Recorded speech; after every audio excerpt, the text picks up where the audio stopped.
first time in the history of the Gambia Printing Publishing Corporation proudly introduces the Biliomatic exercise book printing machine.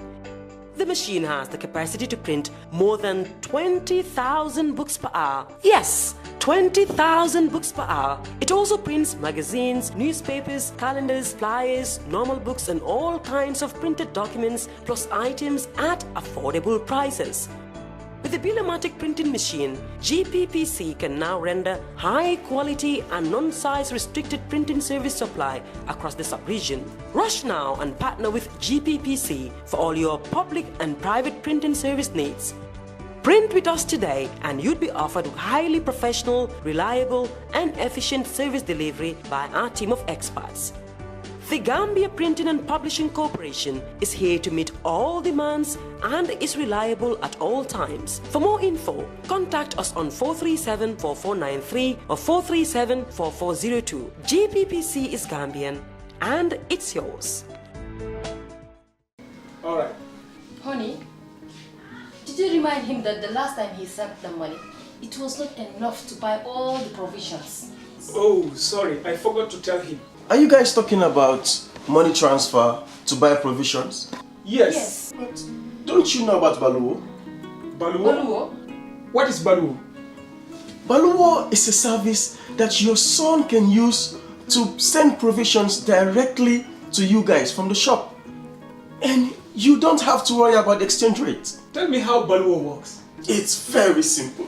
Just log on to baluwo.com and shop or download the app on your phone. You can shop on the website or using the app to buy online basic products for your family and friends. With Baluwo, you decide what your money is spent on. Your money, your choice. Buy online products for your family and friends in the Gambia, Senegal, Nigeria or Mali. Baluwo, better than sending money.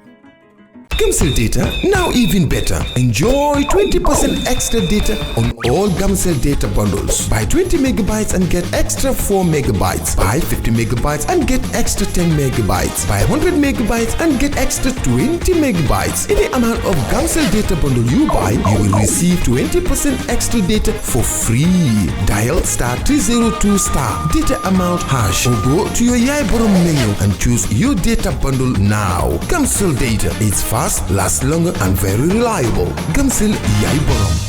Thank you very much. After our individual prayers, we now do introduction. I am Honorable Yahya Sanya. I'm the chair for this committee, Government Project Monitoring and Implementation. I am Adamo, Minister of Transport, Project Technician.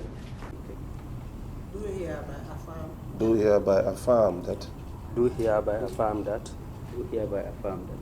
I will speak the truth. I'll speak the truth. I'll speak the truth. I'll speak the truth. The whole truth. The whole truth. The whole truth. The whole truth. Nothing but the truth. And nothing but the truth. So help me. So help me God. Nothing but the truth. So nothing but the truth. Thank you very much, our able clerk. Thank you very much, the PS, the Lord Mayor and the team, Minister and the team. We call you people here today on a special session called public hearing. This public hearing is not a fight. It won't lead to any confrontation. We only visited a project. Let me also mention it's going to be a very friendly conversation between stakeholders, because I believe the ministry is here, the consultant is here, the contractor is here, National Assembly members are here, and the beneficiary to the project, the Lord Mayor and the team are also here. We've visited a lot of projects under the Ministry of Works and Infrastructure. We have our appreciations, and also we have our disturbing feelings as well. So our last spot was Banjul. We all know how delicate this project is. I always said I commend the government of the Gambia for looking around and mobilize funds within the Gambia and do a project, or doing a project over $1 billion. This is very commendable. And we will keep commending the government of the Gambia for taking this bold step to bring these projects and also award it to a Gambian. That is also very recommendable, because when we went around, we realized most of the projects are given to the foreigners because we don't have the local capacity and competence. So if government took this bold decision of mobilizing funds locally and give it to a citizen of this country, that is very, very commendable. We will also commend Guy Construction for the risk, because if you ask me, not every businessman will want to do what he did. So we also commend Guy Construction Company for this bold step, and also for taking risk to take loans from the commercial bank and do this project, which there can be some force majeure, unforeseen circumstances that can disturb the whole implementation project. And the banks always say they don't lose money. So banks will either get your flesh, but they make sure they regain their money. We also commend the contractor for that. Now, going further, we want this banjul project to go to Kanifing, to go to Burfoot, to go to even Quinella, and to go to Soma. So this is the first project of its kind. So that is why we felt that we need to get this project very right, so that this project is going to serve as a benchmark. If government, either this government or any other government that comes in the future, will look at these banjul project documents and try to replicate the best practice within it. So the purpose of this public hearing is premised on that. Let's hear from the ministry, the advantages and disadvantages of this project, because Gambians are going to listen. And one thing I said, and I did not regret saying it, I think what is out there and what is actually on the ground are quite different. But are we communicating this to Gambians? Because somebody in Koina is sharing news about the Banjul project, but that person is not coming to Banjul to see what is happening in Banjul. So therefore, the purpose of this public hearing also will be the ministry to be very frank with us, the advantages and disadvantages of this process, of this project. So that, as I said, when we are doing it in other part of the Gambia, we will look at all those disadvantages, improve on them, and maintain the advantages. So communication is very, very key. Before we visited the project, the National Assembly as a committee, and myself, which I was very curious about the project. But after visiting the project, what is actually on the ground? I wouldn't want to question the amount of money involved or the procurement process that led to the award of the contract, but the quality and how it changes the face of Banjul. Because we look at the previous Banjul and now Banjul, we realize there is a very, very, very, very big difference. So that is the quality of the work. We will also want the ministry to tell us the procurement process that leads to the award of this contract. That can be a learning curve.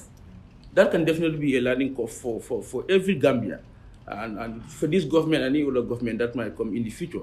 So let us all make ourselves very comfortable. This is a friendly conversation. It is a very frank conversation. The beneficiaries are here to listen. The National Assembly members will also have questions, because when we visited, it was late, we decided that let's wait for the public hearing, we can ask questions.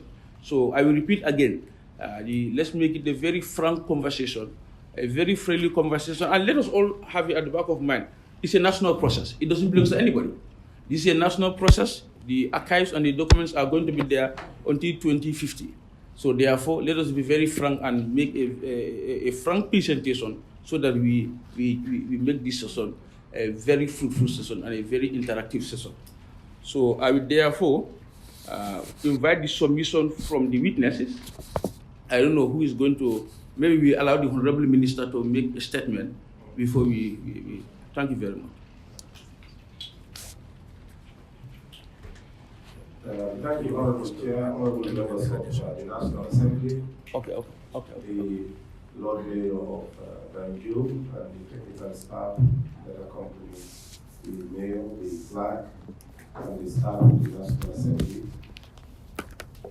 We are also extremely happy to be here today to discuss but also assist you with all necessary information to make your work much easier in terms of understanding the banjul project much better, its scope, how it has contributed to change the face of banjul, some of the challenges, lessons learned, and also, of course, the determination of the government of the Gambia to replicate this in other parts of the country. I'm here today with my permanent secretary and other technical staff that will serve as support staff to ensure that we provide all necessary information. We are also here with the consultants of banjul projects that are, of course, working for the Gambia government, for and on behalf of the Gambia government, to ensure that quality work is delivered, and also to ensure that there is value for money spent on the banjul project. Thank you. So I don't know who is going to make the presentation. Even you are not presenting, or you have a statement of fact about this project, you can also speak. But we will first start with the official person who's supposed to speak on behalf of the ministry.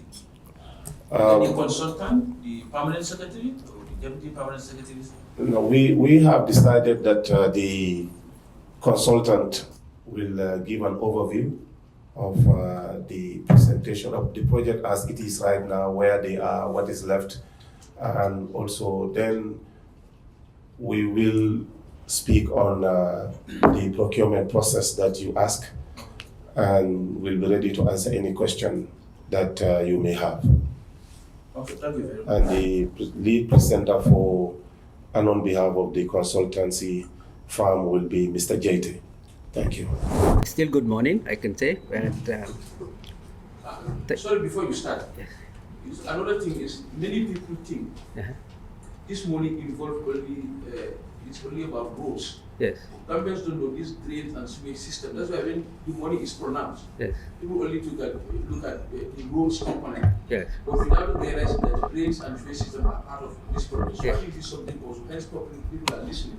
Okay. We need to informate them for that as well. Okay. Thank you very much for guiding me there. Good morning once again. We are here to make a brief presentation on the Banjul rehabilitation of roads, drains, and sewage system in Banjul. With this first slide, this is the project site, the city of Banjul. As you can see, it's surrounded by the ocean and there is sea on the other side. The background to the project. The drainage system. Most of the drains in Banjul were constructed in the 50s and were functioning well with consistent maintenance regime. However, over the recent years, there has been a lapse in maintaining the drains and prevalence of dumping solid waste in them. As such, the drains were clogged up, and instead of conveying water, they became a main cause of unsanitary conditions of the city and providing breeding ground for mosquitoes and responsible for malaria and other sorts of all kinds of waterborne diseases. The sewage system. For many years, Banjul was running on a bale system to dispose sewer using night servicemen under very unpleasant conditions. This system was finally abandoned in the 80s with the construction of pipe sewage system under the purview of NAWEC, with 2 pumping stations and the discharging of the untreated sewer into the sea through a diffuser outlet. The system is 36 years old, and over the years, it has a number of maintenance issues resulting in blockages due to collapse of major pipes and dysfunctioning pump station due to power failures and lack of proper corrective and preventive maintenance regime. The road network. The sewer project of the 80s was followed by a street rehabilitation project, phase 2 of which was completed in the 1997 with the construction of major streets with asphalt surfacing. However, with the advent of increased traffic of container carrying trucks, the streets in the commercial area were subject to significant deformation and damage to such an extent that most of them became impassable during the rainy season. In fact, the other streets were left like that. Once the construction of seawall was completed, since in the 80s, they were not paved at all. The extent of the problem. Yeah, before you go further, yeah. Honorable members, we may be asking questions, but this is the different session actually. People are here listening. Can you go back to the last slide? Most of the drains in Banjul were constructed in 1950s. In the 50s. So when this Banjul project was conceived, 1950, 50 years ago, and now probably the design parameters has changed. Yes. Do we change those design parameters? Because why I say that the population, the structures have increased in Banjul. Yes. So if the project come and depend on the existing drains, probably this is why there was flooding, or that was not the case at all. Yes. In fact, as I progress, you'll see the extent of the problem. The problem is not per se the size of the drains. The problem was these drains were not functioning because these drains were filled with solid waste. They are not maintained and collapse in places. Even if they are big and they collapse, they will not function. So the main problem with the drainage system in Banjul is they were not functioning. It's all filled with trash. And this is an attitudinal problem. But we have to introduce a system wherein they will prevent it from doing that. But if I go to the extent of the problem, okay, it's okay. You will see. Yeah. Okay, the extent of the problem. I think this site is familiar to most people. This is a drain in Banjul. This is how it used to be. Collapsed in places and filled with trash. How do you expect this to function? Here is Kobo Street. See how it was then? And how some of the outlets culverts are all filled. Here is not a size problem. See, the drains are clogged. They need to be free. And then we also have problem with sewage. The sewage used, what they rely on, there are 2 pumping stations for the sewer system. One is located in the Brikama garage, which is like a lift pump. All the sewage from the Banjul South comes there and is lifted and sent to the one that is Boxbar. And thereafter, this sewer is sent through a pipe, which is now under the new Foreign Affairs building, into the sea and just discharged untreated.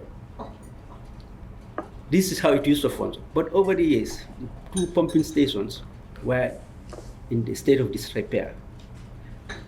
The pump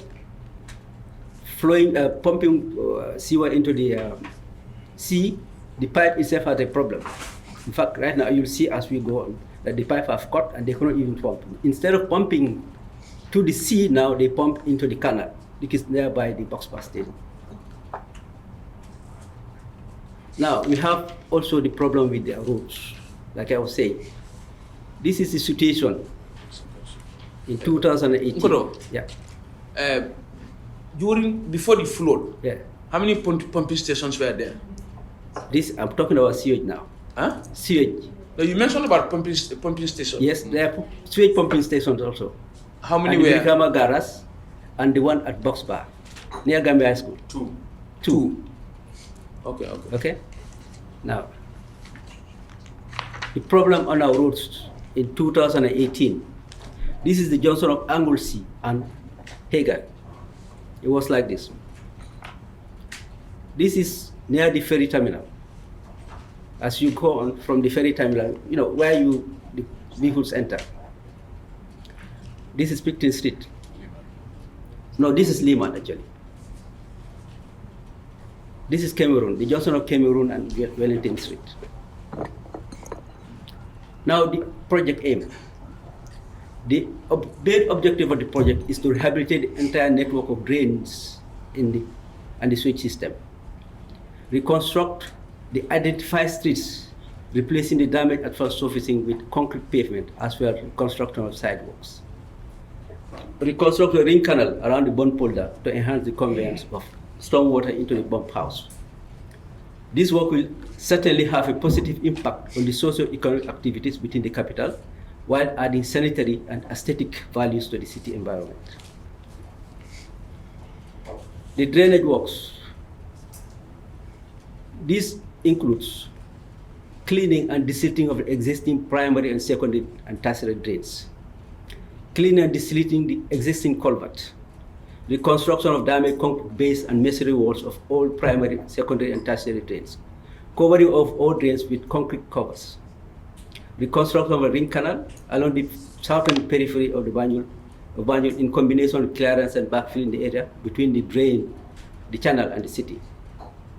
The sewage works. These include cleaning and desilting all manholes, unblocking all blocked PVC underground pipes, repair of all broken underground PVC pipes, rehabilitation of the existing pump station located at Box Bar, rehabilitation of existing pump station located at Brikama Garage. This for the sewer system.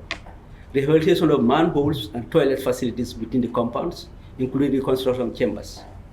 Replacing all manhole covers. Now, for the roadworks, essentially this entails the replacement of damaged asphalt road surfaces with 15 centimeter thick concrete, reinforced concrete. The works include the construction of the sidewalks also, and the original scope of the project had 25 streets, total level 15.2 kilometers, including Bond Road, from the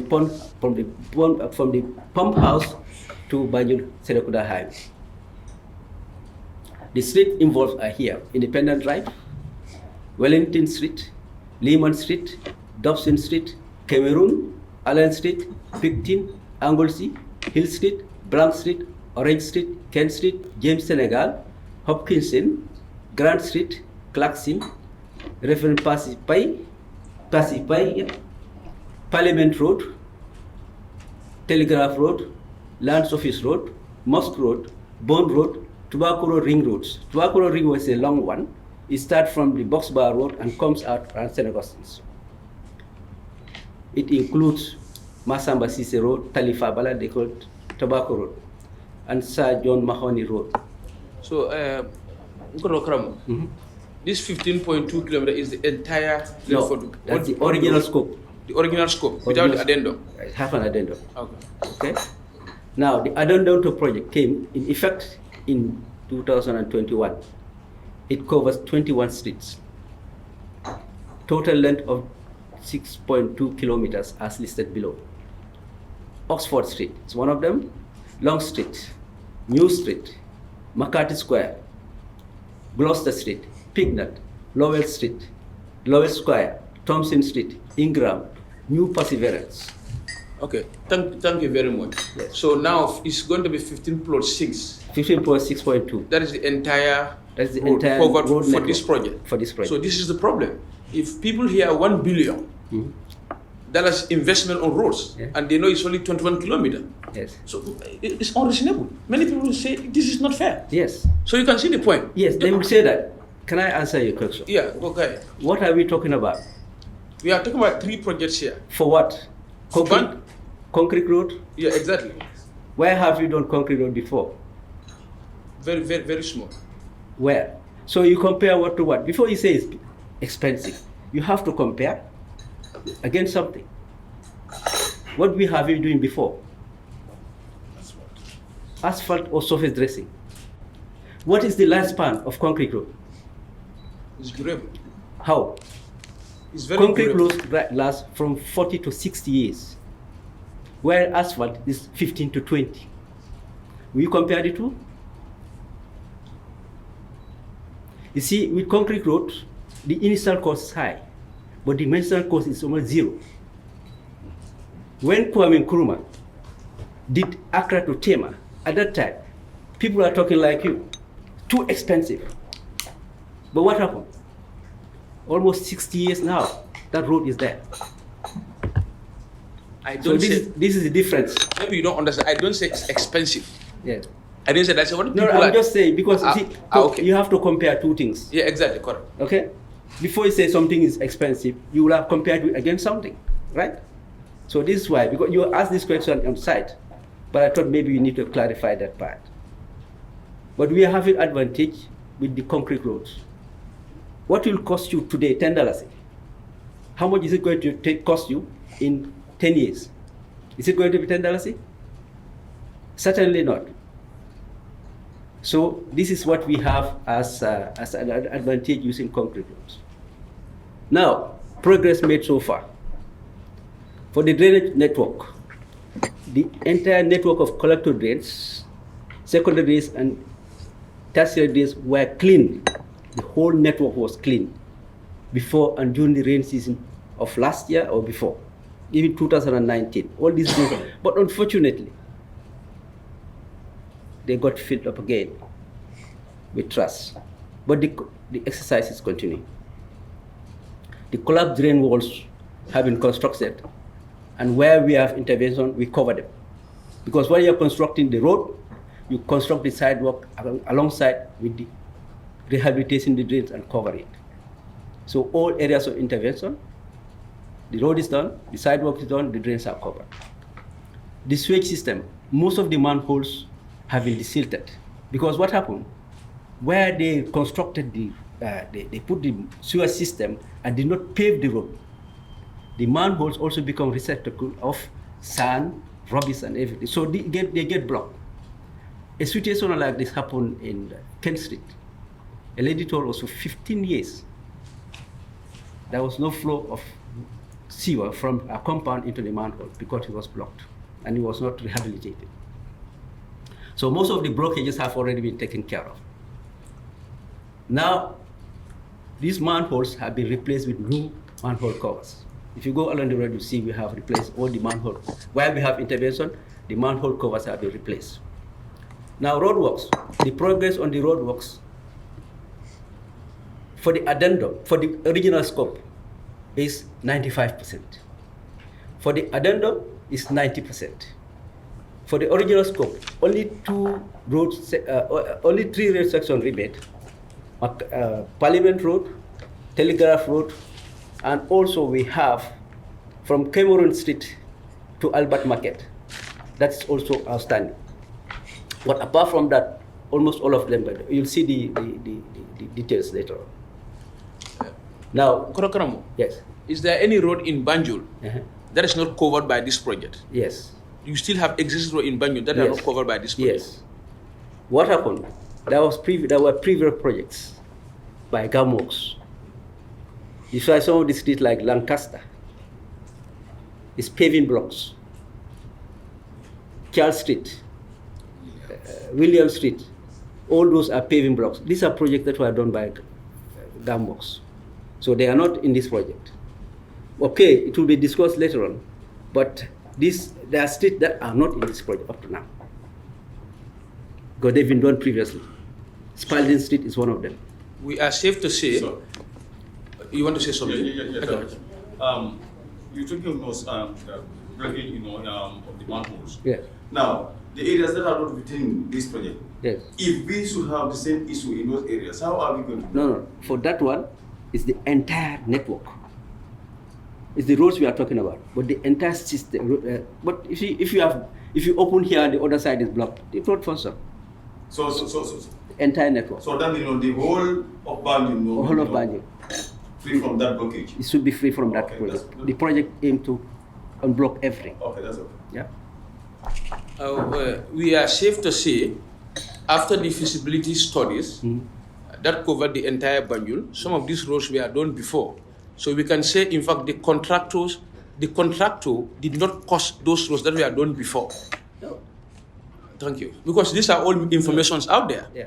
So now the consultant is now saying that was not costed by the project. Not so that is not part of this money. You see, the contractor will only be paid for work that he has done. Thank you. Just to show you some example of site activities. This was Kerr Street. You know, there's a big drain on Kerr Street. It was filled up like this, and then we had to use even mechanical excavation. Now, this is Hill Street. Hill Street has a drain that leads out to where MC Cham's house is. It was in a bad state, but it's covered. In fact, there were some problem with the drain itself. You have to build the walls and cover it like this. These are site activities. The sewage. This is a manhole that has been cleaned, not only by hand, but also to soak it up, so that all the sand that is in there is removed. This is the example of what is doing for all the other manholes. Now, this is road construction. The panels are here, and at the same time, you can see in the picture, the manhole covers have been put. This is the sewer system. The manhole covers have been put. Now, this is Fitzgerald Street at the time of construction. You can see it's a reinforced concrete. That's an example of the activity. Like this. This is what has been happening. Now, progress on roadworks. As I was explaining earlier, this is the initial scope of project, which is at 95% completion. Those roads in yellow are the ones that are outstanding at the moment. All the others have been completed for the 15.2 kilometers.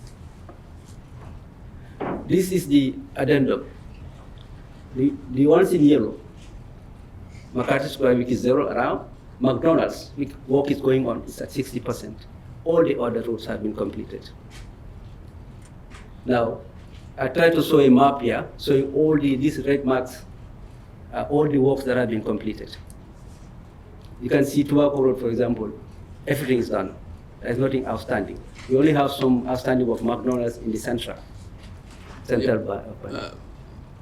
don't know whether we did not reach to the slide yet, whether the cost of the project. Yes. I thought that could have come earlier so that we know what's the original scope, the cost, the addendum, the cost, so that we do the presentation, or whether we are going to find that later in the presentation. No, they can give you that detail, because I can't. Where's the book? The report. You left it there. Here, I'm going to show you before and after. Pictures speak better. I can tell you it's like this, but if you see the picture, seeing is believing. Now, it was like this, near the ferry terminal, before and after. This is Wellington Street at Mega Bank, before and after. This is Hagan, Johnson with Anglesey, before and after. This is Picton Street, before and after. This one is Hopkins Street, before and after. This one is Kent Street, the drain I was showing you when we were excavating, before and after. This one is Fitzgerald, before and after. This is Grand Street, the drain in the middle, before and after. This is Dobson, near Boys High School, before and after. This is Tobacco Road. When you are coming from National Assembly, this way, and then you are turning, before and after. This one is New Street, before and after. Here is Pignat, Pinyai, before and after. Now, the drains I was talking about, this is drain from Albion to Box Bar. We are working on this before, and then it's covered like this now. It's Combo Street. How the drain was like, and now it's over. This promote two things: safety, hygienic environment, and of course, overall well-being of people who live around this area. Now, topic of which is interesting to everybody is the bone polder. From this map, you can see all these lines are drains along the streets. They're all draining out into the bone polder. Bone polder is divided into zone 1, zone 2, and zone 3. Total area of 120 hectares. The water collects there and then is drained out into the pump house. We have only one pump house for stormwater. It's only one. Before. On Box Bar. On Box Bar, no. Still one. Yeah. But I think I need to clarify two things. I mentioned pump house before. That is for sewage. This pump house is for storm water. All the drain, water in all the drain drains out into the bone polder. Okay? It drains out into the bone polder and for temporal storage before it's evacuated into the sea through the pumping system. Okay? Now, the bone polder is an integral part of the banjul drainage system. The original size of the bone polder is 120 hectares, which act as temporal storage of stormwater coming out of the city before being discharged into the sea through the pump house on Bone Road. Over the years, this area has become a dumping ground for a variety of waste, and the periphery has been littered with vehicle garage, and that injected huge amount of pollutants into the area. Most recently, there has been a proliferation of construction of warehouses and other structures within the bone polder, which obviously reduce the area available for storage. It goes without saying, the reduced capacity of bone polder can lead to rise in water level in the bone polder during the rainy season. In such case, if the pumping capacity at the pump house is not enough, there will be lack of flow there will be backflow because the water level has raised. There will backflow into the city and thereby causing flooding.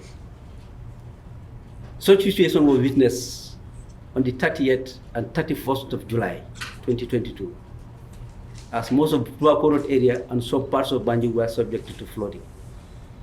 The rise in water level in the bone polder can be partly attributed to the unobstructed flow of stormwater, as most drains were cleaned and covered.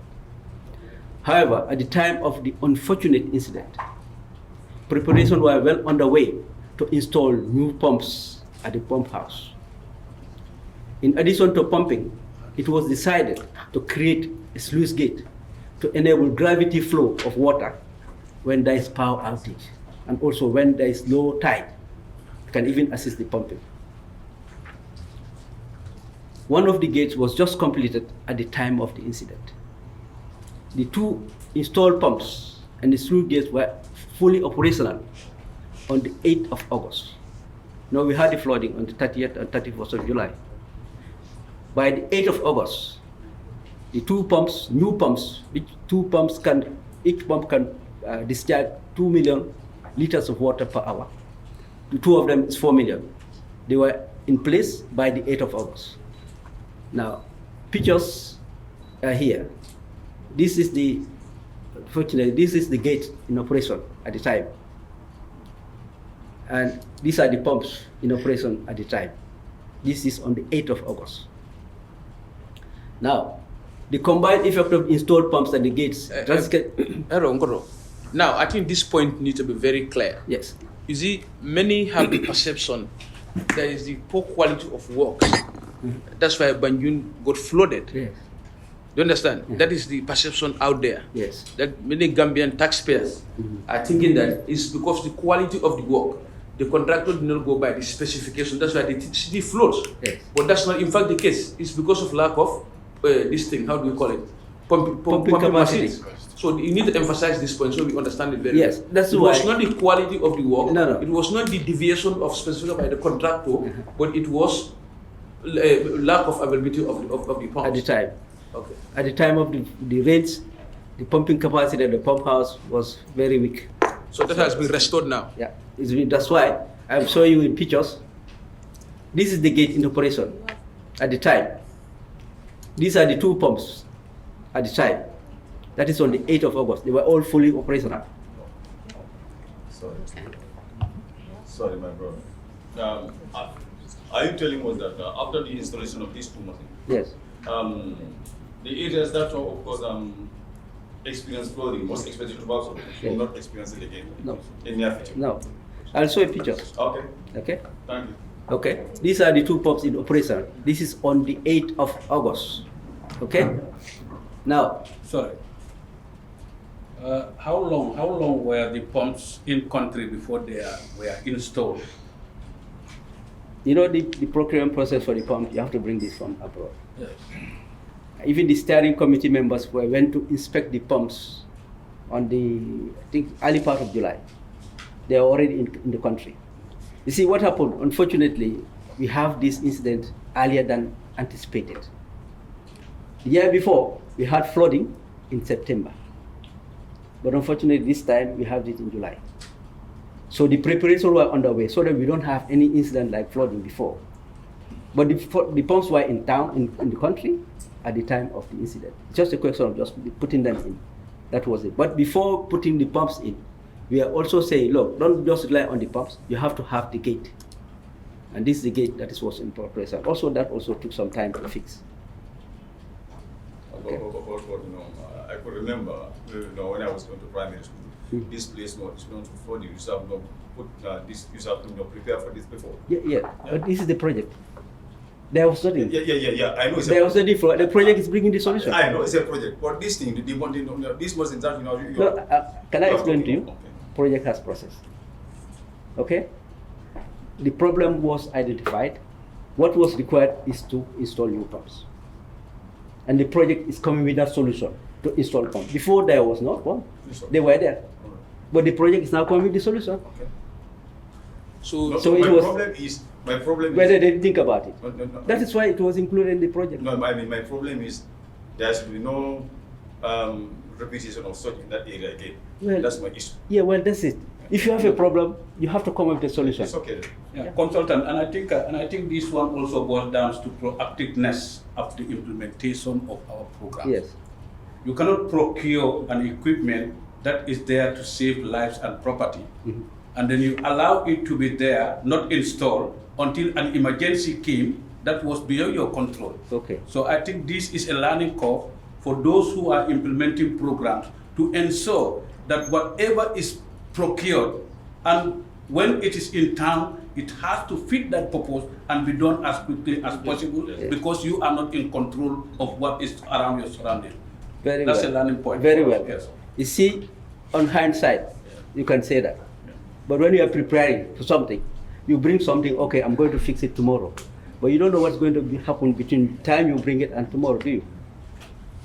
On hindsight, you cannot be prepared for everything, can you? But it's easy to say, yes, definitely the incident should not happen. It should not happen. Yeah. Okay? Yeah, thank you.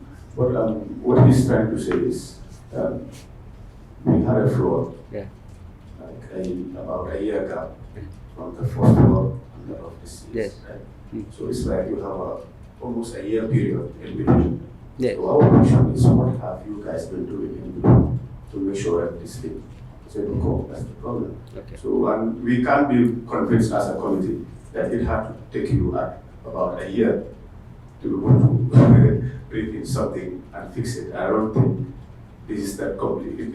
It's that complicated to fix. No. Because once this thing happened, we saw things all over the media and everyone was on it. Yeah. And within a very short period, it was done. Yes. So you guys have just shows you that the preparation was done. Because if there was no preparation, like the incident happened, you start looking for things, it would have been worse. But the preparation was done, the equipment were bought, they have to bring from outside the country. They are not here. You don't go to the shop and buy these things. The procurement process took time to come. And besides, the contractor has a program. When he starts this program, I'm going to do this, I'm going to do this, I'm going to do this. You can fault him if he has not done it according to his program. But if he has done it according to his program, you cannot fault him. But this incident was not anticipated. Obviously not. But we know that normally, because from the experience of the year before, there was high water in the Bon Pond.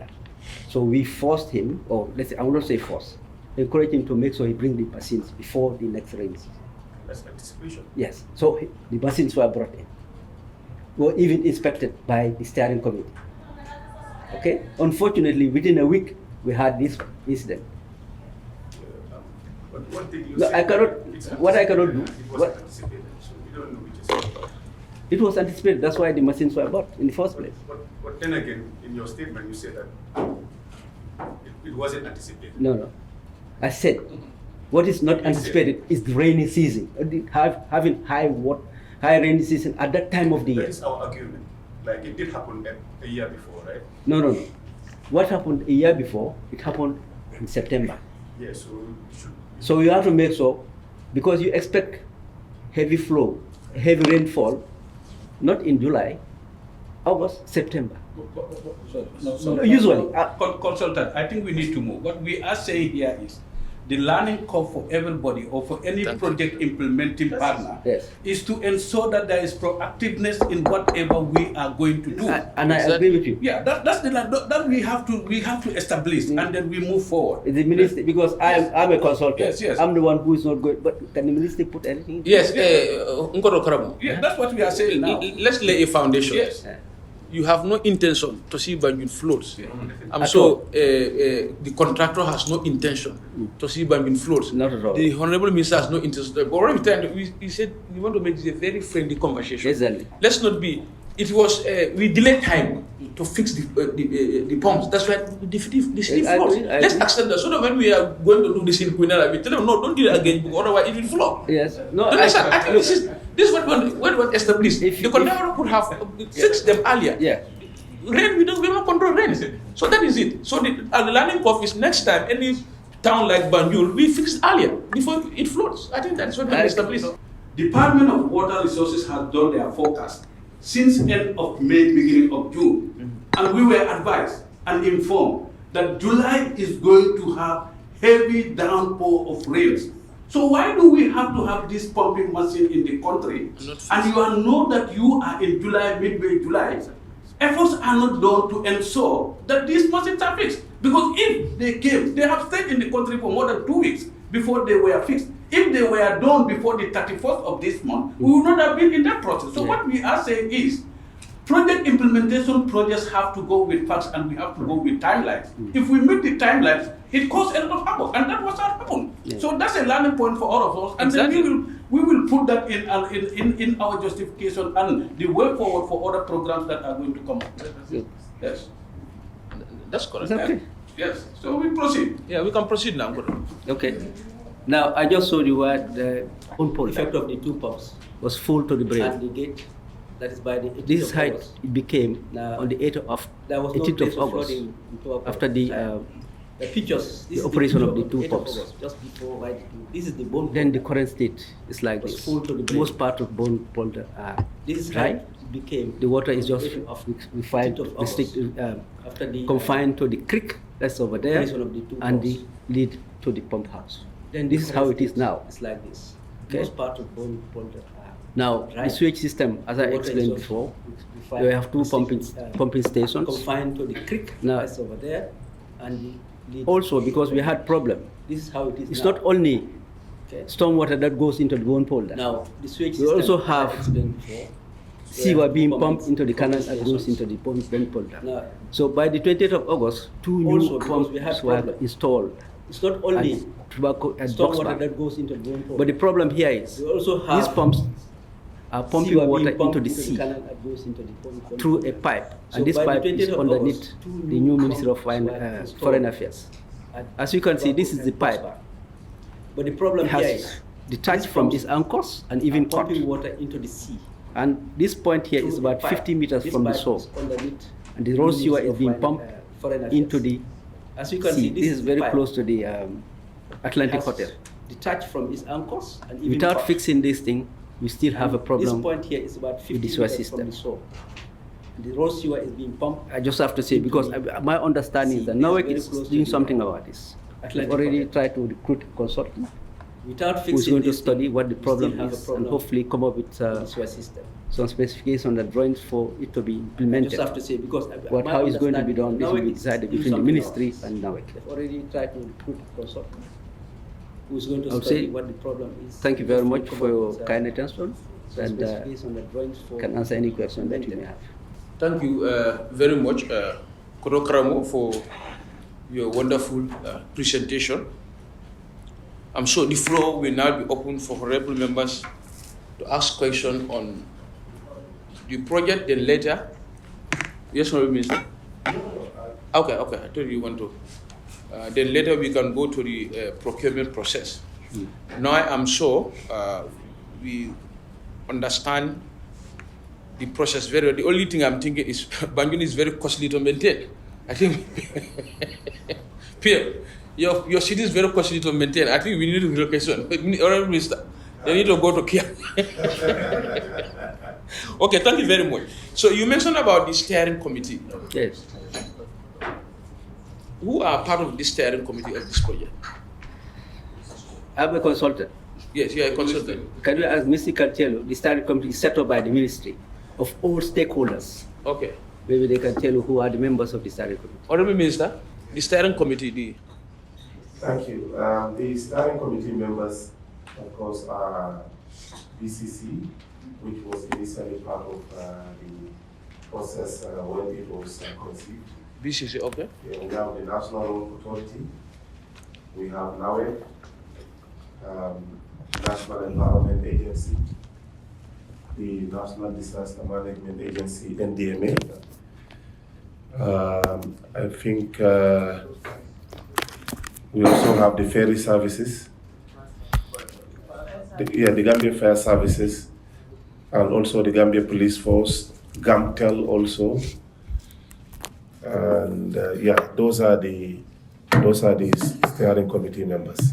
Okay, and what is the steering committee? I'm sure you do your meetings monthly. Yes. And what institutions? Quarterly. Yes. And all these institutions attended your meetings? Yes. All of them, yeah. Now, except BCC. You mean BCC don't attend your meetings? Well, Lord Meros, that is a very serious allegation. This is the key beneficiary to this project. Steering committee that controls the meeting. BCC don't attend. Is that the fact? Yes, it is true. And even if they call me tomorrow, I am not attending. Unless and until we have the project document. We cannot sit where we don't know anything, absolutely nothing about the project. And I have to say something. Wait. For me, okay, that's okay. We will talk about that later. The problem we have with Gamdel have that pipes inside drains obstructing flow. There are several cases like that. The Johnson of Fitzgerald, Allen Street. The pipe blocked the drain, and we were able to work with them to locate that. Okay. We have some problems with Nawet, but not much. Okay, because right now we have a problem with Nawet. At the Johnson of Allen Street and Albion Place, there are poles. And these poles, we need to keep them as the walkway. But I think for the past that changed, yes. Okay, but we have been waiting for them to, apart from that. Okay, you mentioned 95% progress for the original. Yes. And 90% progress for the addendum. Yes. I think the contractor has already elapsed. No. Not yet? Not yet. Okay, will this contract attract price escalation? Fortunately for government, there is no provision for price escalation in this project. No provision at all? No. Lump sum. The prices of 2018 will operate to the end of the project. No change. Okay. Honorable members, if we have any question. Yes, during your presentation, you mentioned some streets that were not part of the project.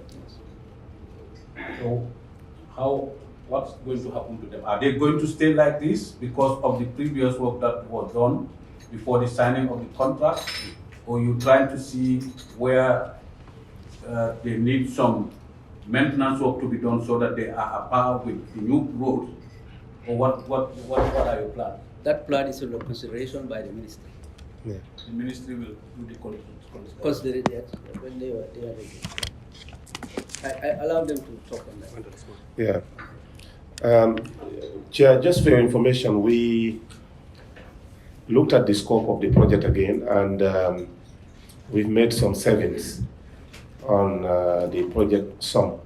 By I think about $7 million after we did the reassessment.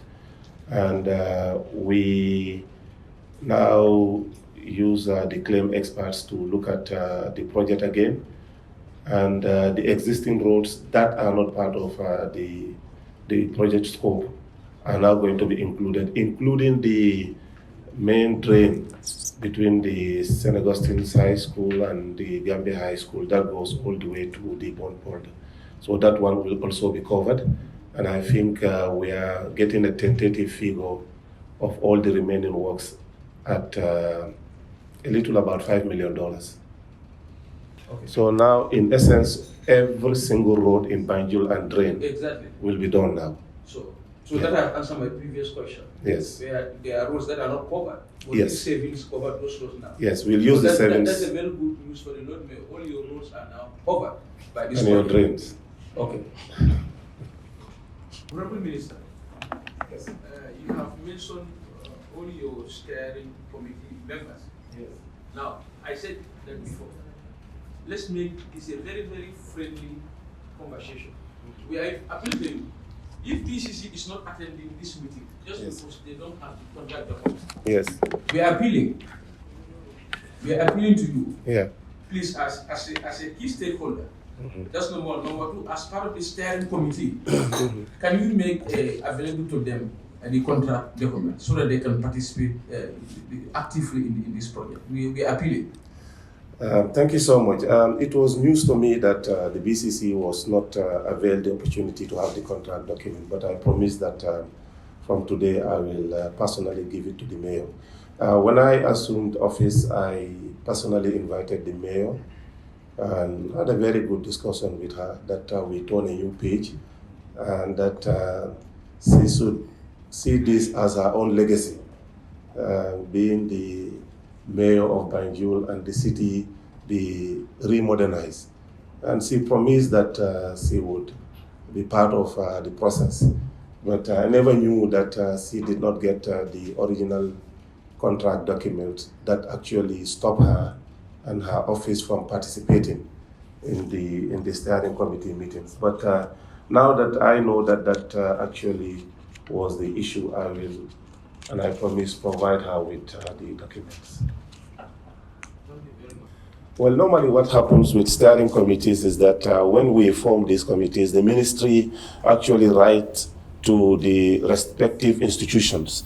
And we always request either subject matter specialists as per the scope of work that we are doing, or in case for projects like this, we also request senior representation in the projects. There's no specific names. Well, the institutions themselves will provide names as per the required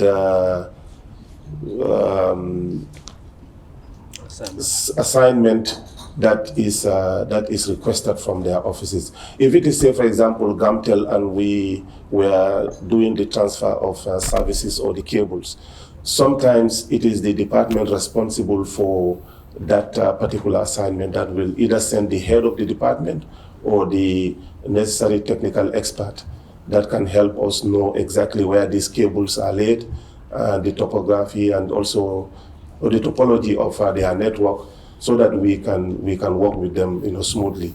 If it is also, say, the NDMA, probably a senior management officers at the level of a manager will be represented on the project. But we will provide you with the steering committee members from each of the institutions that have been, attending these meetings, and we'll also provide the necessary minutes, because we have copious notes on each of the sittings, which are sent to the ministry also. Yeah. So our main cause of concern mostly is this project is sponsored by the taxpayer. Yes. Regular person, everyday working class, right?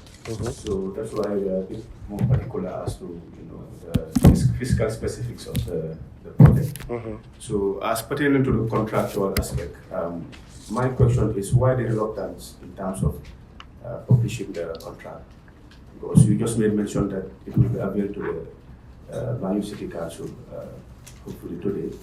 So there's been public discourse in terms of the project scope, the contractual agreements between the contractor and that of the government and stuff. So it has been raising concerns, I think. So that's my question. Like, people are not really acquainted by the contractual agreements. You mean the project document? The project documents itself. Well, this is something that we even supplied to the National Assembly Select Committee, the previous committee. It's a public document. But however, remember also that in certain contractual obligations, parties are expected to at least abide by the non-disclosure clauses. I doubt whether there is any in this. That's what I wanted to say. Yes. However, means that this contract have non-disclosure. No, I'm just saying. I'm just saying. The entire contract document is available. We have supplied that to the previous National Assembly, and we'll provide that to the existing committee. We'll provide it to the BCC also. There is nothing hidden in it. It was a public document that came even before this National Assembly, and it was discussed. It was also a surprise to me, but as I said, this was never brought to my attention as to the non-participation of the BCC to the extent that they refused to do anything with the project. But as I promised, I will provide the Lord Mayor and her office a copy of the contract. I think what I want to say is the document was not laid to the National Assembly, the fifth legislature. I think that was your concern and you raised it, and members have said it outright that it was not laid in the National Assembly. So the document had never come to the National Assembly to be debated. Thank you.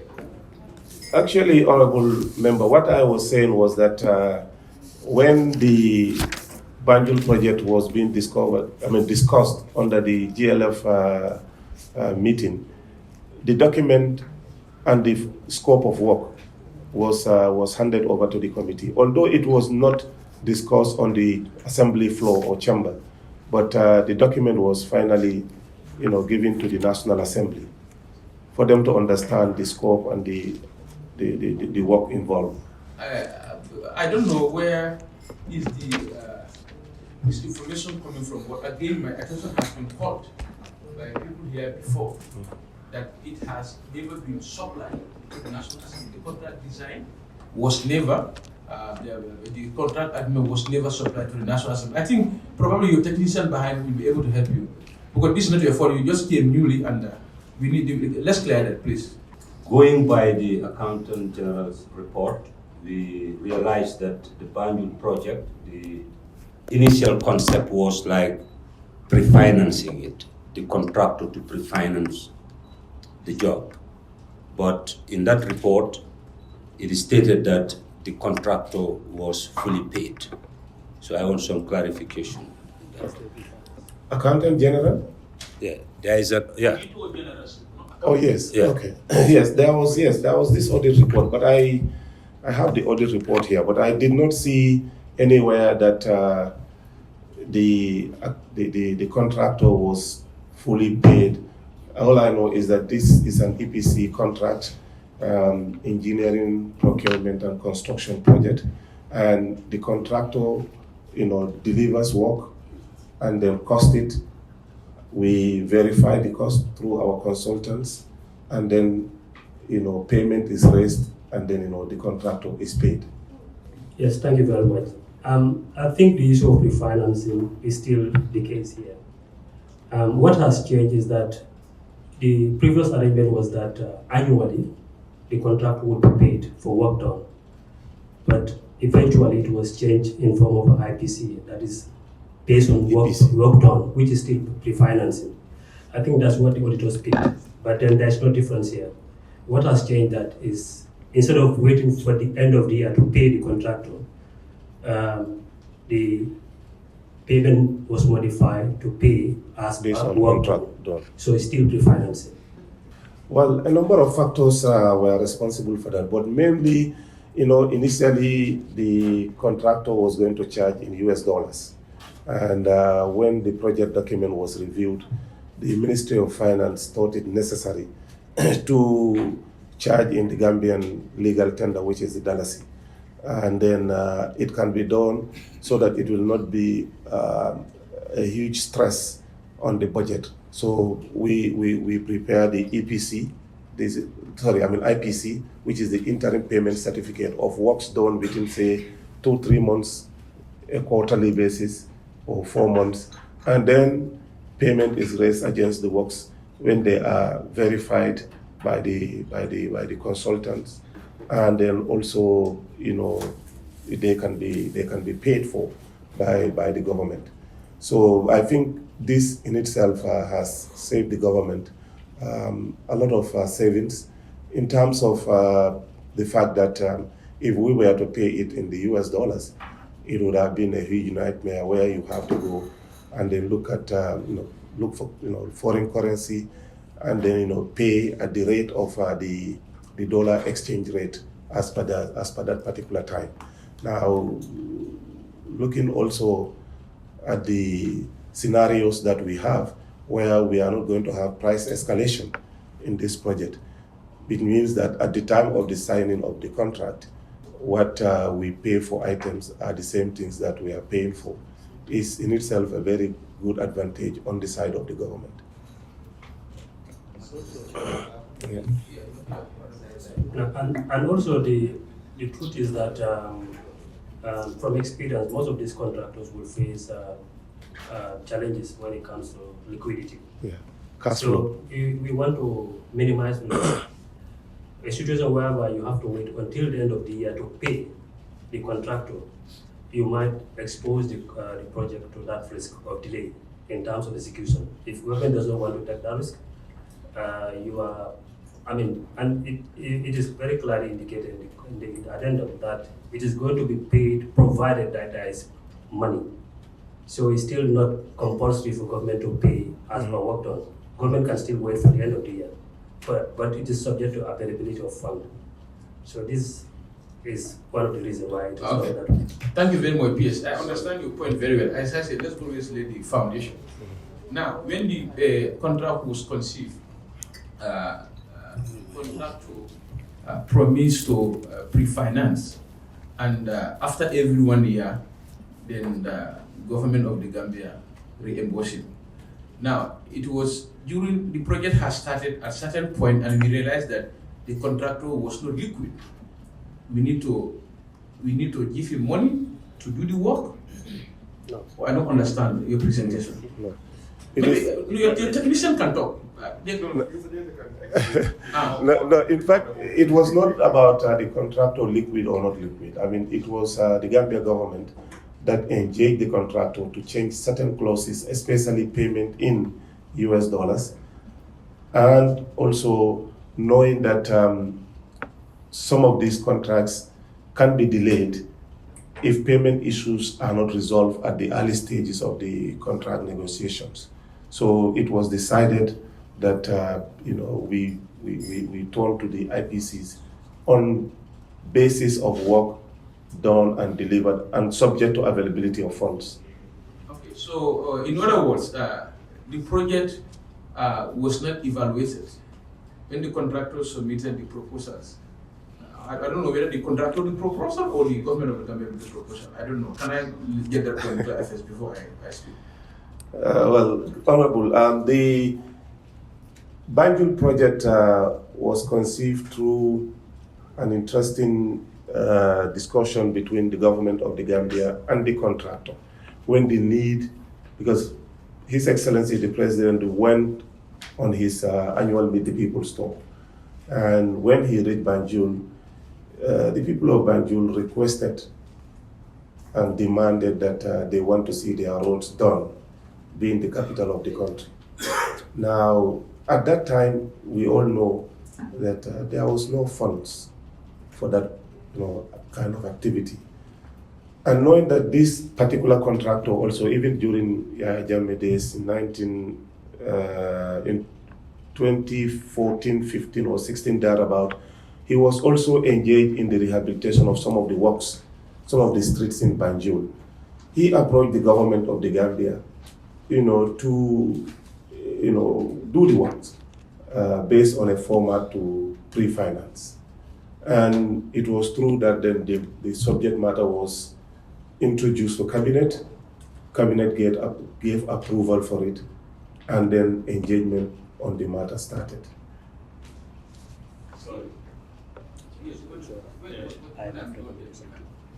Honorable Minister, when you mentioned it was an interesting procedure, you know, maybe that word interesting is what arose all these speculations about the banjul project. Going forward, I think we need to do it right next time. I always say I like Gambians coming into this sector, and nobody is going to go against that. But also, you have a lot of contractors in this country. In fact, most of these speculations are from the contractors that felt that they can also do this, and they were not invited. Local contractors. Exactly. Even though they may not have the capacity, but they will complain for the fact that it was not tendered. Do you understand? So when they also sent in their concept, before cabinet intervention or anybody intervention, it could have been evaluated. Do you understand? To see that he will be able to do this job. So going forward, as I said, we need to go into other areas, but you need to be clear first, so that when we are going to Profood, we can know this happening, but it should not happen in Profood. So if you ask me, request for proposal could have been sent to everybody. Just say formality, and if guy grab it, so be it. But for the fact that it was conceived by him, proposed by him to the government, and work continues, that is a serious learning curve going forward. Thank you, Honorable. I think you may be very much au fait with the way EPC contracts are done.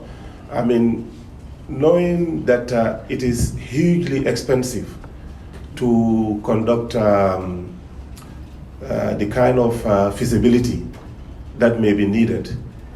Normally, contractors that are engaged in EPC, they do some of these designs and then engage in the construction of the actual works. And in fact, this has been the trend, except in few cases in this country, because we know that the feasibility study of a road, for example, can be actually as big as the cost of constructing a new road. Some feasibilities may go up to $5 million, $6 million. Now, if you look at that and the cost implications on a small economy like ours, countries do come up with this type of innovative ways of, engaging in road construction works. However, we also are, of course, aware of the fact that sometimes if proper due diligence is not done, especially by the consultants, it can lead to some unnecessary charges on the state. And that is why, we also use claim experts to look at what is being claimed and what has to be paid for, in the contracts. But going forward, as you said, I mean, these are important learning lessons for the ministry as the technical advisor of the government on roadworks. And we are open to other important suggestions that can make the work of the government much easier in situations like this. Chair, you have almost touched on the question that I wanted to ask, and that is how this particular contract was awarded to that very contractor, because what we are discussing here is public money. The money does not belong to Honorable Gassama, neither Sanya or Honorable Minister. It belongs to the taxpayers. So wherever this money is going, we should know where it is going and how the contract is being awarded. What are the criteria that has been used to give this contract to Mr. Gay? All these things should be known to us. Because, like I said before, it is, of course, a national issue. It is our responsibility to make sure that things are right. I'm not saying that the way this contract is being given to Mr. Gay is not right, but then I believe it has to be tendered first. because the money belongs to taxpayers, like I said before. But like he said, this contract, the contract has never been, it has never been tendered. So I don't know how it has been awarded to this man, to Mr. Gay. May I make a correction here? I never said it was tendered or not tendered. I think I have to make that very clear. Yeah, sorry for that. Sorry. What I said was that I think it was in March of 2018, or 2019, I guess, when Cabinet approved the Banjul Rehabilitation Project in line with Section 12, subsection 1 of the GPPA Act. And it was to do with the roads, the drainage, and also the sewage systems of Banjul. Now, knowing also that I was a member of Cabinet when this matter first came in, the President went on a tour, and the people of Banjul requested for the rehabilitation of the roads. And at that time, they were badly dilapidated. Banjul was in a very, very dire situation. Now, when this request was made, the contractor approached the government of the Gambia that since he has had experience in doing roads in Banjul, he could be given the opportunity, to do it. And then a formal letter was requested and then engage the Gambia government on this. And then in March, we requested it, we deliberated on it in Cabinet, and then approval was given. So that's what I can tell you. But whether it was tendered or not, I have not said that. And I think that should be clear enough. No, sorry, excuse me. Sorry, I'm not done. Yes. And remember, and let me also say, because under the GPP Act, Gambia government can single source a contract to contractors. That is purely legal in our laws. So that has to be very clear. Yeah, but it is equally my responsibility to ask questions that are clear to me, Mr. Minister. I know. I'm not even arguing. I'm not even arguing. What I'm telling you is, whether tendered publicly or not, governments under the Procurement Act can single-handedly outsource a contract to a contractor. Okay. That's good. I'm not denying that. Yeah, that's good. Thank you very much, Honorable Minister. What we did was we awarded a contract to a contractor, single source to a contractor, and in line with the GPP Act as Cabinet. Single sourcing. I think there is a threshold here. Yes. There is an amount of money it should not pass that? Single sourcing or is open?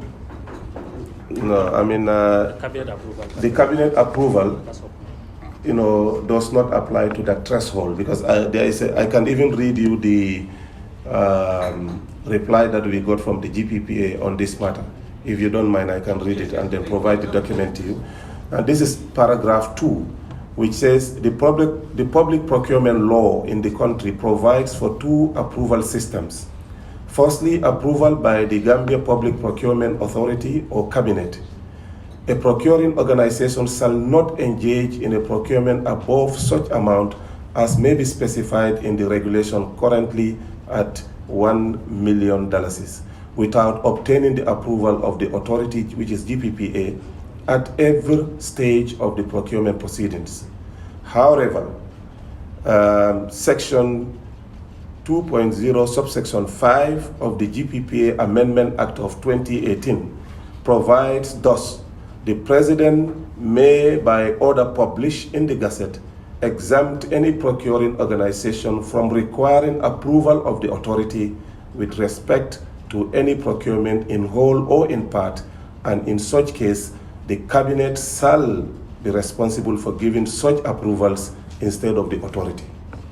And that's what we relied on. It's clear. It must be gazetted. Was it gazetted? Yes, it was gazetted. And there is evidence. It was gazetted, and we can provide you with the gazette. I don't know why, because this single sourcing is something I I paid attention to during the GPPAP when it came before us, but the partisan tricks, was so much that I was not successful. But this single sourcing, I think, is a problem, Honorable Minister, because now GPPA can break and bend the rules for cabinet, and this is what has actually happened. The rules were bend or break for cabinet. Well, you want? Yes, let me say this, honourable member. Yes. Cabinet, by all good intentions, actually gave approval for this project because at that time, in 2018, the budget was already passed. We were almost in the first quarter of the budget presentation. There was no money, and we were not going to have any funds, to do this. And we were battling with time in terms of preparation for the rainy season. And if nothing was done, the way banjul was at that time, it could lead to some serious issues of flooding, but also outbreak of waterborne diseases. And as a result, we thought it necessary that we come up with a rescue package or program that could actually fit in, the necessary steps to be able to deal with what we were facing at that time. Honorable Minister, I did it very well. If you ask me, I will never question the intention of cabinet to give roads to our city, the only city we have in the country. Yeah. And I will not fault the contractor for grabbing the contract to work. I will never do that as citizens or as good citizens of this country. But now we just want to walk around the process and see what was wrong around the process. But I said we need to do this in other places. And this has to continue. This is a good initiative to look around locally, mobilize funds and embark on over $2 billion dialysis project. Okay, let the assembly investigate and tell us what is wrong. We will. Well, I wanted to ask you. No, as far as we are concerned, we are the implementing authority. We thought we did the right thing, but if the assembly's oversight committee believes that what we did could have been done better, we will look at that and then improve on the subsequent projects that we intend to do, because this is also a learning, period for us. It was the first time that we have such a colossal amount of money sourced from the budget, to fund local projects, and it also helped us to, delve into road construction works in the rural areas. Most of the construction works that we are doing right now in Kiang, in Hakalang, in North Bank region, Lot 1 and 2, actually are all locally funded. And probably those ones are going well because we have learned some lessons from Banjul with the type of project that we have. But if you believe that there are issues that could have been done better, please help us with those ones, and then we will see what we can do. I understand. This is very good for a leading question. Now, this is why I said we all, it is responsibility of everybody, because we are all stakeholders in this. So now you want to say everything is well with the project, and now it's responsibility of us to find out what is not well with it. That's why I said before, let's have advantages. Okay, now let's not say, Honorable Minister, let's not put it like this. It doesn't go well. Yeah. Let's now say disadvantage of the project. I'm sure you know few disadvantages now. Let's not say, let's just give it that bad connotation to say it doesn't go well. Let's just say the disadvantage of the project. And Honorable Minister must be able to do at least one disadvantage of this project. Well, I know there are challenges. Let me say that.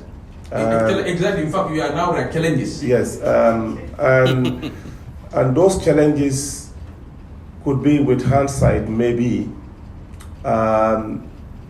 we could have done certain things better. We did some things, in a rush, probably. Especially the roads. Probably we could have started with the drainage facility and the pump houses, to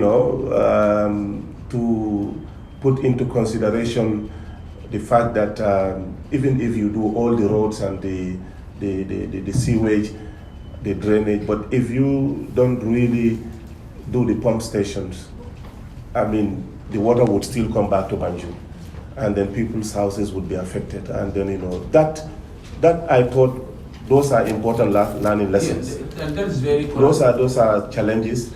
And also, probably, I mean, we could have looked at the frequency of payment to minimize the stress on the budget, knowing that, I mean, we are, a resource-constrained country. Those are the challenges, and we have learned lessons. And that is why now, if you look at the way we handle the IPCs, the interim payment certificates from the contractors, you know, we spread them in a way that the budget can accommodate them. Okay, thank you very much, Honorable Minister. You remind me, interim payment certificates. Yes. How many pending do they have with people? And the consultant did not also mention how much money was paid already by way of percentage and amount. We didn't hear that from you. Okay. And let me find out from the project document. But as far as I know, we are not owing the contractor. Okay. Consultant, is that right? Yeah. We have paid everything, and we are now waiting for the next IPC. There's one. Which is coming, yeah? That last week. Last week, okay. I traveled last week, so Okay, I'm told that there is an IPC submitted to the office. Normally, when these things are submitted to us, we also go through them, verify the claims, and then, you know, before we forward them for payment. You want to tell us how much money has been disbursed already? Next year. Okay, I'm just been told that is not on the OTC. No, I'm just been told that, in fact, there will be no payment done until next year. Okay, that's okay, sir.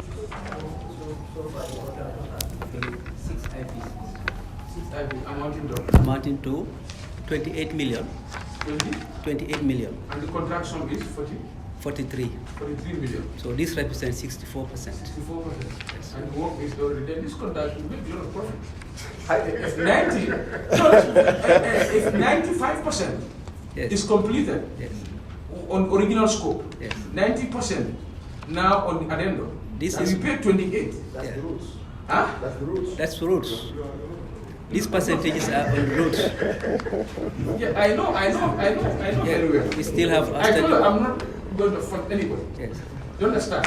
But if 95% paid on original, 90 now on addendum, and 28, it's like how much remain out of that? Okay, now that just tells you there is a certain amount that we owe to the contractor, not yet paid. Right? If you are at 90% and you only pay 64, what's the difference? So we still owe him money. Okay, well, the profit is contractor to money.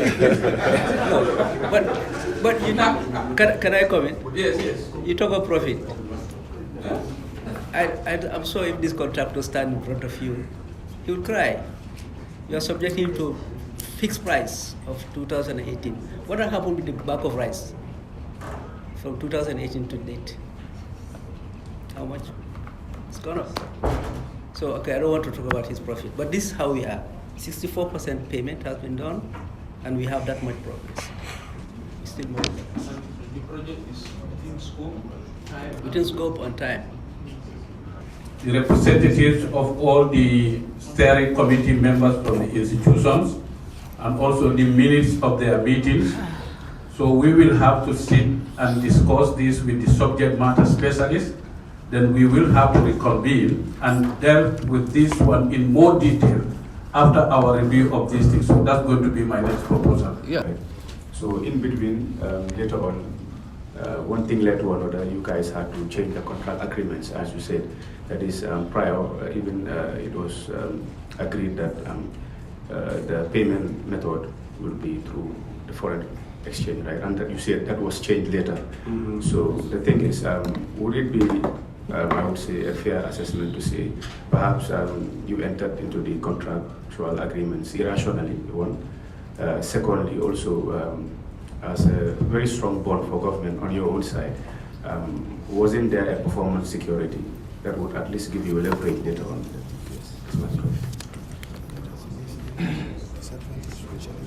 So, okay, you want to? Yes, Thank you so much. You know, in public procurement process, it is not illegal, just to confirm to you, to approach a public entity for a procurement process if you think you have the capacity. So, and also there is performance security that we have for this project. Following advice from the Ministry of Justice, yes, we have it. Even though under this contract, it may not be necessary, because when you work and you are only paid for when the work is verified by our consultants, and even sometimes as ministry, we can bring in claim experts to look at what is being claimed against, you know, what is being demanded and what has been delivered in terms of work. So at every stage of the procedure and processes, government is guaranteed that we will not pay for anything that has not been done.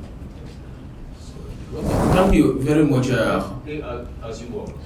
Pay as you work, but sometimes they can work for specific percentages that we will not even pay. Like it is now, we owe them about 30% of work done, which has not been submitted to us. Because, you know, the verification process is so meticulous. Sometimes you can have two booklets of 300 pages each. And this should be accompanied by not only the receipts, but even pictures of, you know, work done. The number of people on site, the type of equipment, the cost of fuel. That is so meticulous. It's so meticulous. Okay, thank you very much, Honorable Minister. As I said, we call this as public hearing. There is not been very clear. There is no claimant. There is no defendant. Do you understand? This is not a court. Yeah. So Lord Mayor will also, because we cannot write or recommend any progressive document about Banjul project without the input of people living in Banjul. Yeah. So therefore, we now going to call the Lord Mayor to give her impression, advantages and disadvantages that she has seen in this project. That is going to be a learning curve also for the ministry, because as I said, we want to have a national concept on EPCs going forward. Lord Mayor, if you can come closer to the mic. Mr. Chair, thank you so very much. I want to thank honorable members here for inviting me with my team. It's very much appreciated. At least a bold step has been taken to invite the ministry to come here. And again, with all fairness, I want to thank Honorable Sila as well and Mr. Kuli. I am dumbfounded when I saw all the technicians here. Yes, I do understand that departments rotate technicians. But when this project started 4 years ago, the Honorable Minister was not there. In that sitting, I can only recognize Mr. Coley and nobody else. I cannot even recognize the consultant. And Mr. Chair, I want to say something. I also have my dignity. It is painful, very, very painful for me to come and sit here after 4 years. Yes, compliments are given for the endless compliments are given for the project. I do appreciate it because the project started not from the president going round Banjul. It started in my own office. I have a memory of everything that happened from this project from the beginning. It is only that they decided to sideline the Banjul City Council, which is very painful. I only hope that honorable members here will understand me, that being the mayor, the custodian of Banjul, the beneficiary, that I have to sit here today hearing even more things revealed about my city that I don't know. But still yet, I had compliment over compliment, compliment upon compliment given to the contractor. Nobody is more grateful than me as the mayor, seeing my people being in a better condition. This project started when I was elected. And I went out 2 o'clock in the night when it was raining. I called Makumba Sane and we went together around Banjul. The next day, I called the Honorable Minister, Bailamin Job. And we gathered in my office. We spoke. And thanks to him also, I wouldn't be ungrateful that he said, okay, this is what we have to do, this is what we have to do. And I wrote the letter from my office to the president through the Minister of Local Government. So if I sat here today and hear stories, I nearly wanted to excuse myself from the hall because it is painful. It is really, really painful. And I want honorable members here to understand me. A contract, a project that when at the beginning I was there, I did not receive a contract document. I don't even mind when a contract document is not shown to me. But can you imagine? You come to my house, want to build a house. I don't need. You said to me on my eyes, it's not your business. This is how they acted on me. No project document. And the project document is the document that will address issues. Can you imagine? I don't even know which road, with this, with that, with everything. Some of them, some issues raised here today are new to me. And I sat here again, hearing compliments given to them, compliment upon compliment. Yes, I am thankful because it is for my people.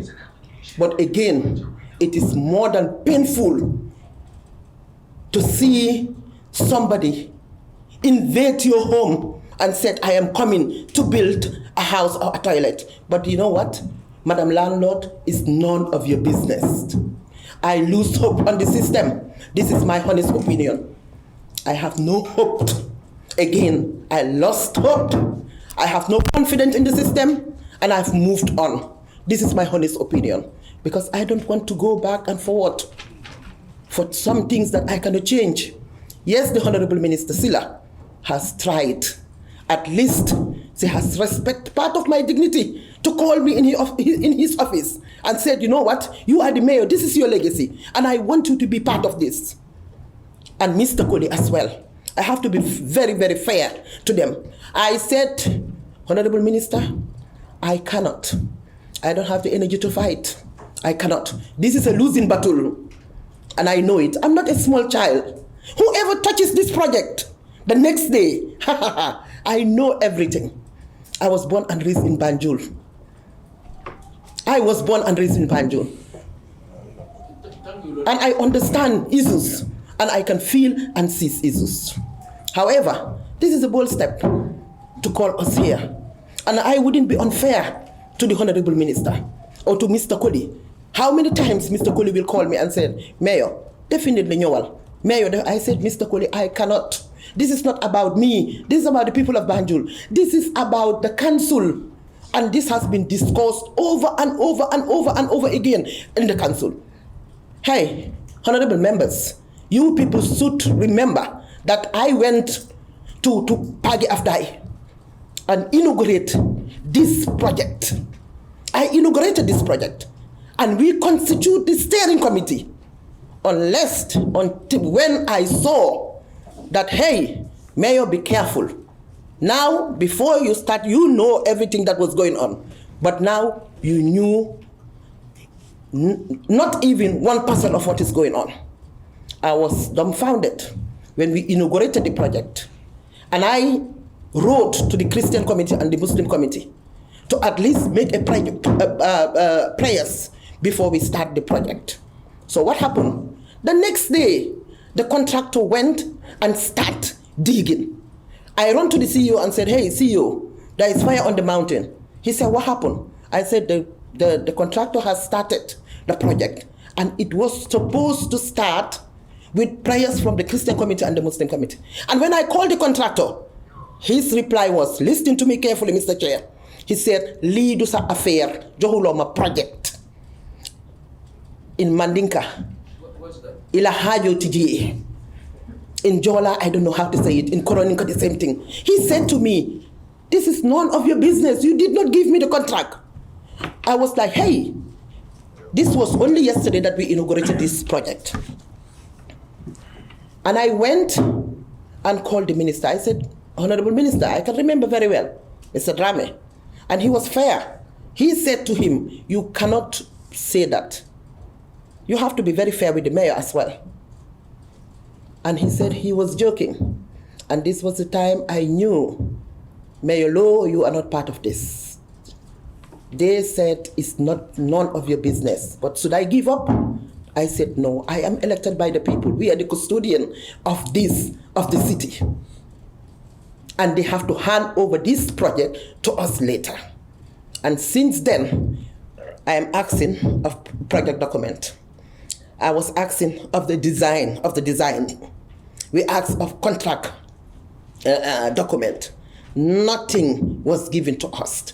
I even went to the extent of constituting a shadow steering committee with Banjulians who are over 60 years, retired Banjulians, only for them to help the contractor. And they wrote me a letter and said, hey, this is none of your business. And today, I saw myself sitting here. I don't know even why I am here, to be quite honest. Okay, thank you. Thank you. Thank you, Lord Mayor. We had your presentation. So it's going to be like this. It's unfortunate that Minister Bai Lamin Job is not sitting here. But I think when the Honorable Minister came, new minister came and invited you. That was the time a new chapter could have opened. When he invited you, when for me, new chapter has already opened for mayor's participation in the project, for Banjul City participation in the project. During that friendly conversation, if I were you, I will maintain that new chapter and ask the Honorable Minister these documents. Because the previous, yes, I understand you very well, Honorable Lord Mayor. The previous contractor said, this is not your business. The previous minister said, this is not your business. A new minister came and invited you. That was a very good day to create a new chapter. Then Lord Mayor now will be on top of this project. No, I understand you very well. I say this is a very friendly conversation. We want, Honorable Minister, we want you people to have a very good relationship with the city council. At the end of the day, you are handing over the project to the people of Banjul. So I beg you in the name of Allah, in the name of the Republic of the Gambia. In fact, I commanded you.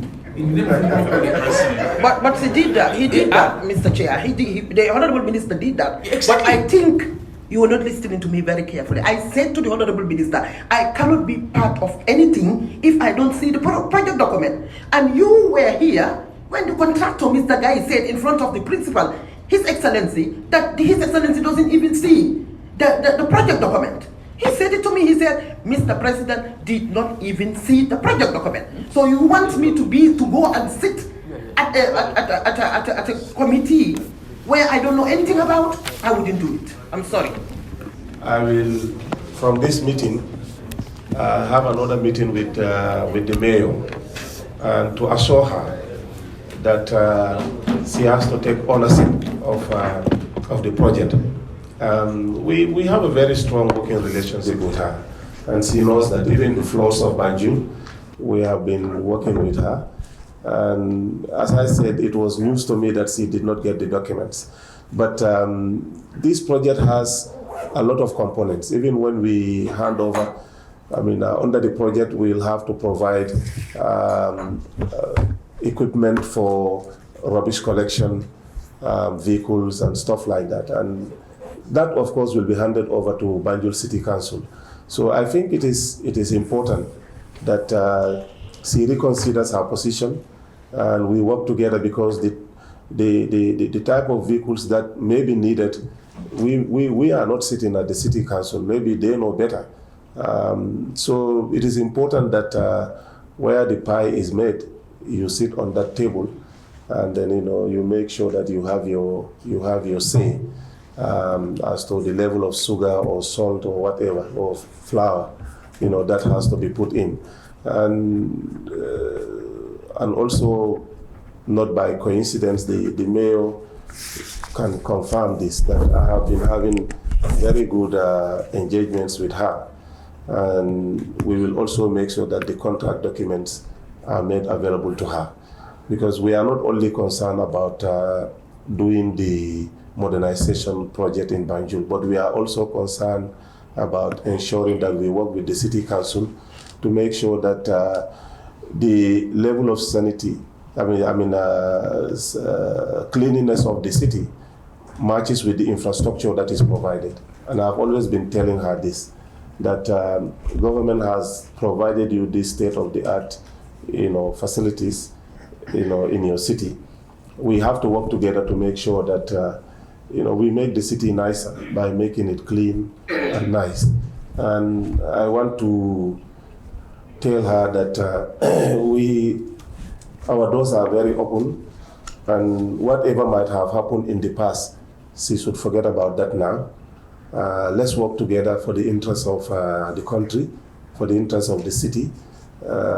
It's her who is elected by the people of Banjul. So she's the custodian of whatever is done in Banjul and provided for her people.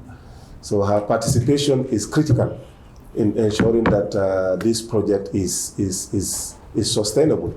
And also when we deliver it, it is taken ownership of by the people of Banjul. Everybody cannot do that, but their representatives can do that. And she is the representative of Banjul.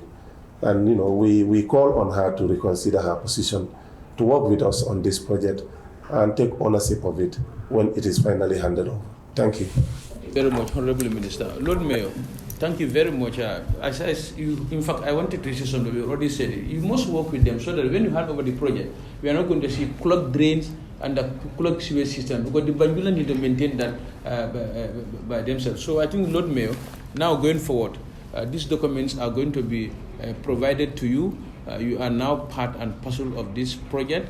I always say that it's a national project, it's a national process, it's taxpayers' money, and everybody is a stakeholder. Even a farmer out there is a stakeholder in this process. So we also beg in the name of Allah now, let's open a new chapter. Honorable Minister said it before. Steering committee, be attending the steering committee so that your city can understand what the whole project is about. It's unfortunate. If Balamin was here today, I would tell Balamin, you should not have tell Lord Mayor. It's not your business. If the consultant is here, we will tell the consultant. You shouldn't tell the Lord Mayor. This is not your business. No, it's not Balamin who's here. It's the contractor Hadim guy. If Hadim is here, we tell Hadim. Yeah, but why is Hadim not here? So thank you very much, Lord Mayor. Please, Honorable Minister, I definitely liked for the fact that you opened a new chapter when you came on board. That was so welcoming. It was so welcoming. And going forward, please, let's make sure they are part and parcel of every process of this project. We also implore on your ministry to do that. Now we will go to. Sorry, Honorable Chair. Yeah. Do we have the rep of the contractor here? Well, I think he's the one behind. Yes, the project manager is here. The project manager is here. No. Excuse me. Do we have the rep of the contractor here? You said the project manager. Who is the project manager? So our chief advisor just brought to my attention, honorable members, we perform oversight on government institutions, not private individual. Because It's not a matter. We are performing our oversight on government institutions. This is the budget project, and it's been awarded to somebody. That person who is representing him here, that's what I'm asking. Yeah, we are talking about the safety. He's not here, but also we are advised that we only perform oversight functions on government institutions because we gave the money to the minister. Exactly.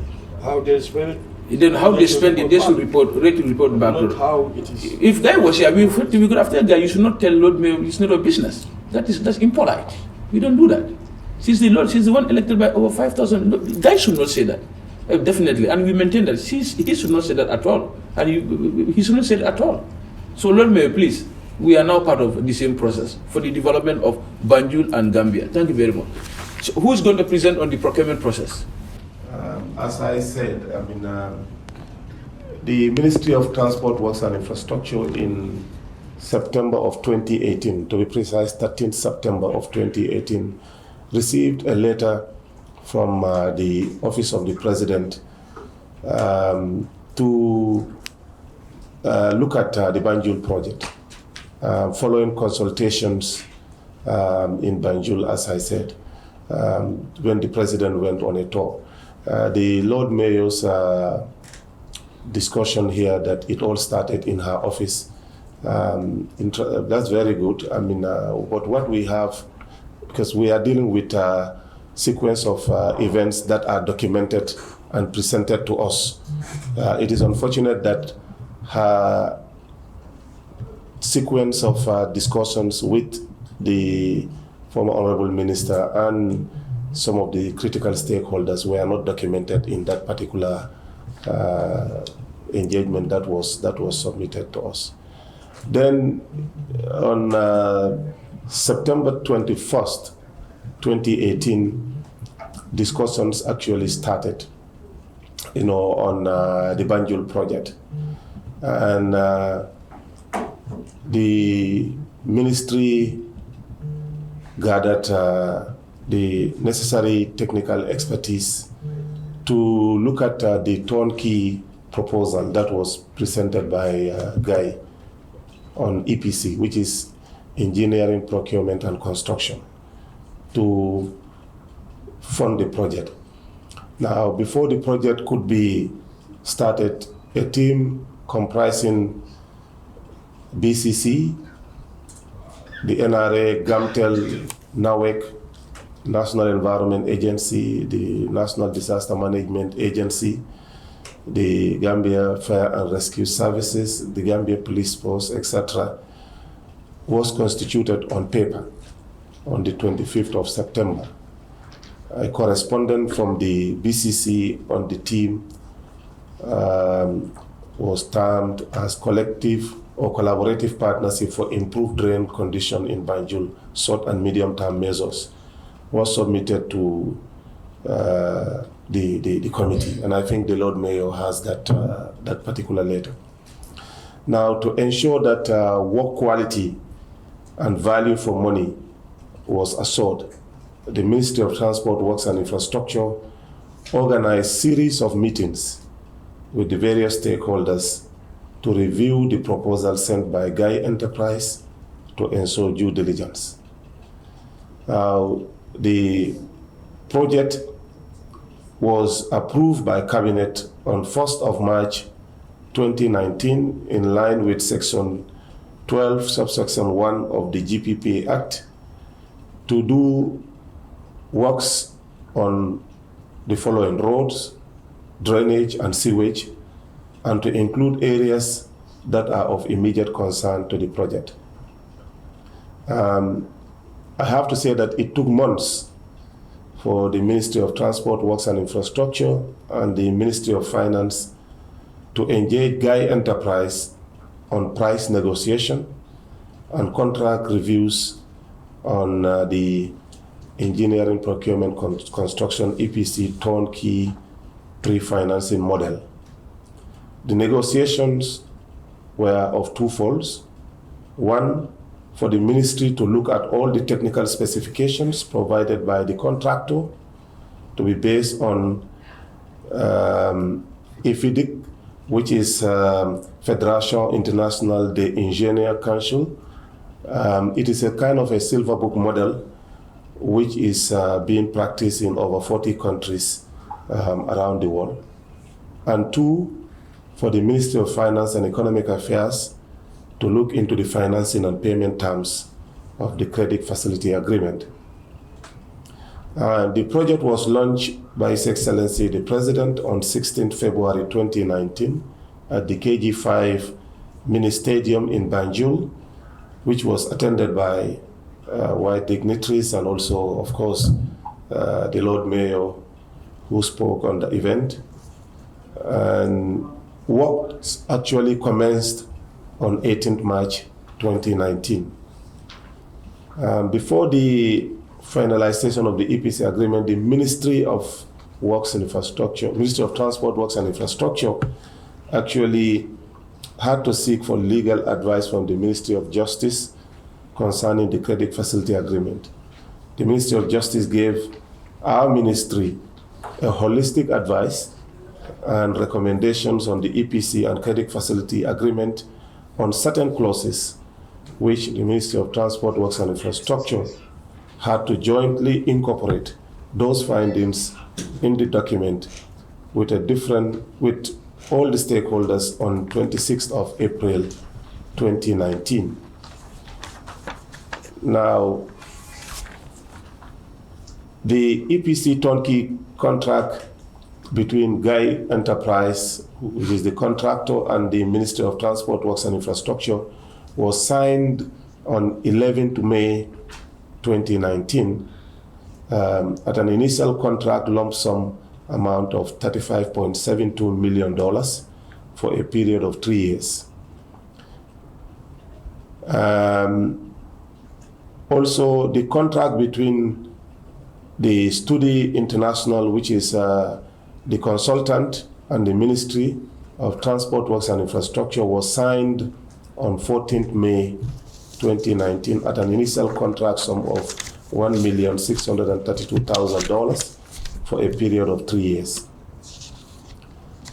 The contract between Guy Enterprise and the Ministry of Finance. Yeah. You think the contract with the consultant was signed for 3 years? Yes. And the actual contract, okay, the defect liability period, the consultant's term covers that? Yes, it's for 3 years also. So it's okay, so as soon as I can access correct. Yeah. And the contract between Guy Enterprise and the Ministry of Finance and Economic Affairs was signed on 16th May 2019 for the payment models based on financing plan, payment plan, and cost breakdowns for scope of works that were submitted to the Ministry of Finance. So this basically, Honorable Chair, is the summary of the contract. Now, we also have an addendum to this contract, which is the initial completion date for the contract was supposed to be 30th of April 2022, and an extension of time was given for 12 months, and the revised contract period is now 48 months, and the revised completion date is 30th April 2023. Now, the entire revised sum for the project is $43,718,387.54.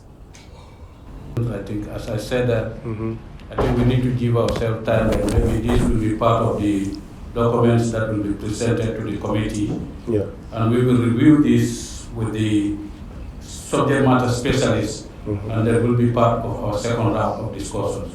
Thank you. This rundown is a very long process, and we need to look at the timelines. Sure. The timelines that are given in these things are very important. So we have to give time to our subject matter specialists, and all the members of the committee will go through these things. And now again, we are also going to engage our subject matter specialists. Also includes our legal people who are here, but we also have a legal unit, so they will also be part of this process. And then I think that will give us an opportunity to go through these things and scrutinize everything, and then we do a final round of public hearing that will pave the way for the next steps to do in the next coming periods as we envisage for the Gambia. That is Honorable Chair, I think that's. Thank you very much. So unless if 100 members have any other thing to add on to what the Minister said, we will have to close this session now, and then we will have our in-house consultation with our subject matter specialists, and our legal team are also here. Yeah, and then shall we that. But before that, I will allow the Honorable Chair to do the recap so that when you go back to your institutions and you need to follow up those deadlines, and they are very important. Time is not on our side. We are starting the budget session on the 14th, and that goes all the way through down to the 23rd of December. So it's a very, very tight session. So the chair will be able to elaborate on that, and then we'll have to have this second session very soon. Thank you so much. Former majority leader, member of this committee, and the Doyen, for that matter, through his guidance, we've been getting quite a lot of things correctly. Now, we just want to recap.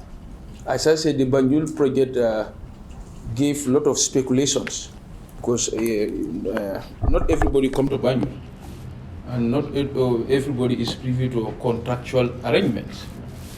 So, in fact, the number one cause why Gambians made a lot of comments about the project was the flooding, because Gambians think that that amount of money cannot be invested in a city like Banjul, and the city still floats.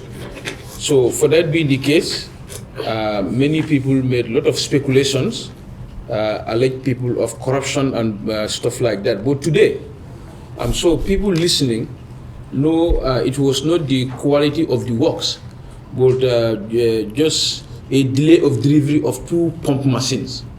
So that is also to something very clear going forward. And also the 2 billion was not only for roads. The project was 3 components. Road component, which is 21 kilometer or so. There is also drains and sewage component of this project.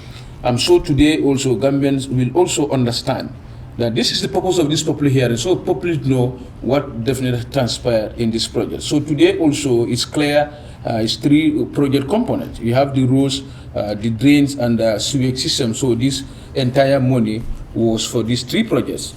Now, for us to recap or to close this meeting, the action points are: number 1, the documents that the Honorable Minister or the ministry should supply to this committee. Honorable Barrow already said it. When we get these final documents, now we are going to review and call for stakeholders for final engagement on this project. By then, we already have a way forward on this project. So that when we are going to other places now, we can look at Banjul document and say, this was bad, this was good, let's remove that, let's do this. Number 1, the steering committee. We want to see the evidence that there is a composition of steering committee and minutes of prima facie evidence that those meetings in fact held. We requested for the number 2, the contract document, that is the agreement. And I'm sure, Honorable Minister, it changes. I'm sure the changes were also incorporated into the contract document, because the original contract has changed. So I'm sure the addendums, we want to see everything, and cabinet approval. Another issue Gambian God was like politicians interfere so much into this project. So and that was also another school of thought. We also want to see the cabinet approval, and GPPA. The letter GPPA also wrote to the cabinet to bless the process. Either rules were bent or broken, we don't know. But at one point, Honorable Minister said GPPA approved for the single sourcing. We also want to see that GPPA approval for us to have an informed decision and close the Banjul project. Now we can concentrate on other projects. But Honorable Minister will agree with me. Lot is still in the provinces, and we need to concentrate now. Banjul should be thinking of the past now. Lot 1 is there, in Northbound, Lot 2 is there. We go to the Hakalan Loop, we go even Combo here, especially the local funded ones. We can concentrate on those ones and leave Banjul as it is. So thank you very much, Honorable Minister. We are very, very, very grateful that you have fulfilled your commitment to the National Assembly. We also thank the Lord Mayor. She leave all official engagement, even though this is a very short notice. This is telling me the Honorable Minister and the Lord Mayor's commitment to the development of this country. And going forward, Honorable Minister, if you have project intervention area in the local councils. Let's involve them. Let's involve them. I always say this is a national process, and we may belong to different political perspectives, but at the end of the day, there is no party in this country whose manifesto is, let's break the roads, let's break the houses. No, everybody is, we are going to build the houses, we are going to build the roads. So going for Honorable Minister, you came very good for the fact that you wanted to open a new chapter in all aspects. So when we are in doing local intervention in local government areas, let's always involve them so that they can be part and parcel of the process, because they are also elected by the people. So for that being the case, timelines for negotiations. Who sent this question? Okay. Honorable Minister, thank you very much. Lord Mayor, thank you very much. And we are very grateful. Thank you very much. And all the media, everybody present here. Jamano Money Transfer Bureau de Change, your go-to option when it comes to money transfer. With Jamano, you can send money from anywhere in the world to your family and loved ones in the Gambia and be sure the funds will be delivered to them within the shortest time possible. For your convenience, funds sent through Jamano Money Transfer can be picked from all the banks and multiple other financial institutions, including Ajib Bank, Trust Bank, GT Bank, Mega Bank, Basic Bank, Reliance Financial Services, and Approved Services. Visit our head office at Bruceby opposite AfricMed next to Trust Bank Limited, or email us at info@jamanomt.com. You can as well call us on 310-3050 or 310-3051, or yet still 733-0688. Our opening hours are 8 a.m. to 8 p.m. Monday to Saturday and 9 a.m. to 4 p.m. on Sunday. Jamano Money Transfer, your most trusted money transfer service where customer satisfaction is paramount. When you think of a simple, fast, and reliable money transfer, think Jamano Money Transfer.